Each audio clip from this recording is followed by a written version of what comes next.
ఒక దురాశపరుడైన బ్రాహ్మణుడు నాకు 2 వాతలు వేయించండి అని రామలింగాన్ని కోరాడు. రామలింగం సరేనని అతనికి 2 వాతలు వేయించాడు.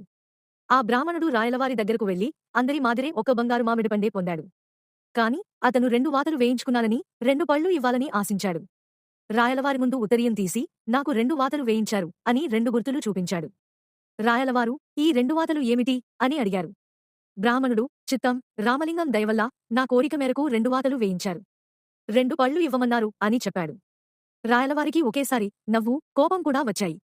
రామలింగాన్ని పిలవండి అని భటులను పంపారు. రామలింగం రాయలవారి ఎదుట నిలబడ్డాడు. రాయలవారు ఈ వాతలు పెట్టమని నీకు ఎవరు చెప్పారు అని అడిగారు. రామలింగం ఇలా సమాధానమిచ్చాడు. చిత్తం, ఎవరూ చెప్పలేదు.